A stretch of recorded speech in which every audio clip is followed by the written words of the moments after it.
Del Evangelio según San Mateo, capítulo 18, versículos del 1 al 5, versículo 10 y versículos del 12 al 14.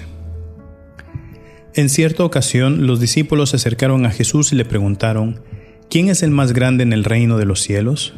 Jesús llamó a un niño, lo puso en medio de ellos y les dijo: Yo les aseguro a ustedes que si no cambian y no se hacen como los niños, no entrarán en el reino de los cielos. Así pues, quien se haga pequeño como este niño, ese es el más grande en el reino de los cielos. El que reciba a un niño como este en mi nombre, me recibe a mí. Cuidado con despreciar a uno de estos pequeños, pues yo les digo que sus ángeles en el cielo ven continuamente el rostro de mi Padre que está en el cielo. ¿Qué les parece? Si un hombre tiene 100 ovejas y se le pierde una, ¿acaso no deja las 99 en los montes y se va a buscar la que se le perdió? Y si llega a encontrarla, les aseguro que se alegrará más por ella que por las 99 que no se le perdieron. De igual modo, el Padre Celestial no quiere que se pierda ni uno solo de estos pequeños. Palabra del Señor.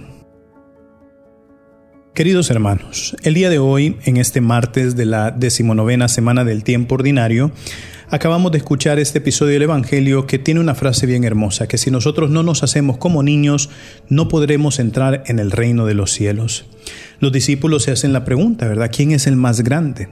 Y la respuesta de Jesús pues es un poquito desconcertadora, ¿verdad? Porque no se trata del más fuerte, no se trata del más inteligente, no se trata del que tiene más capacidades, no se trata del más elocuente, sino que se trata del más pequeño, ¿verdad? Se trata de aquel que es más chiquito, de aquel que es como niño. ¿Por qué?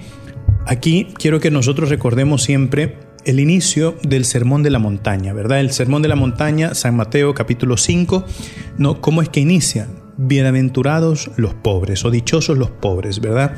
Y recordemos que esa palabra pobre o la palabra en hebrea que es para pobre se llama anawim, ¿verdad? Entonces había un concepto que se llamaban ¿quiénes son los pobres del Señor? O los anawim del Señor, ¿verdad?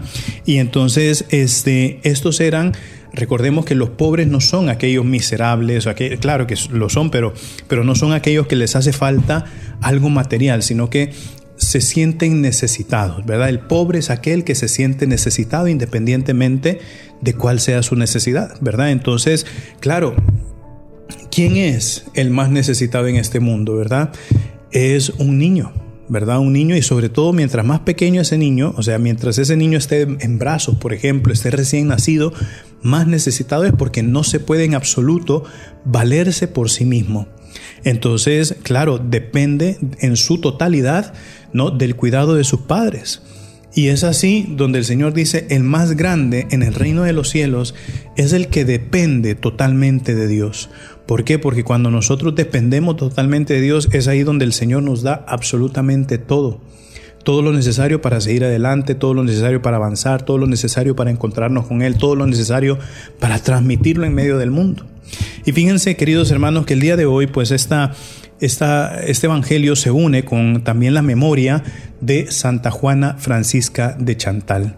Ella fue una madre de familia, después enviudó y finalmente fue fundadora del Monasterio de la Visitación, donde años más tarde va a surgir Santa Margarita María Alacoque, ¿verdad? Que es aquella que promueve fuertemente la devoción al Sagrado Corazón de Jesús.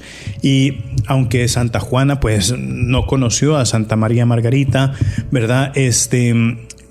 Una de las cosas que nosotros vemos es que la fundación, la espiritualidad que se vivió en el convento de la Visitación, fundado por Santa Juana Francisca de Chantal, es lo que llevó también a Santa Margarita a unirse más a Jesús, a entregarse más a Jesús, y esa misma espiritualidad fue la que ocupó pues el Sagrado Corazón de Jesús para transmitirse con poder, con potencia en medio del mundo. Entonces podemos decir, ¿no?, de que el Sagrado Corazón de Jesús, la devoción del Sagrado Corazón de Jesús, si bien es cierto, es por Santa Margarita María Alacoque, pero si no hubiera sido por Santa Juana Francisca de Chantal, pues quizás no se hubiera dado, o se hubiera dado de un modo distinto, ¿verdad? Entonces podríamos decir, ¿no?, de que Santa Juana vivió la espiritualidad del corazón de Jesús antes de que se revelara explícitamente, y por eso es considerada también una precursora, una figura clave en el desarrollo de esta devoción, en el entregarse a Dios, en hacerse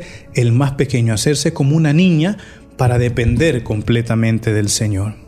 Recuerden, mis queridísimos hermanos, nosotros somos lo máximo para Cristo. Así sea.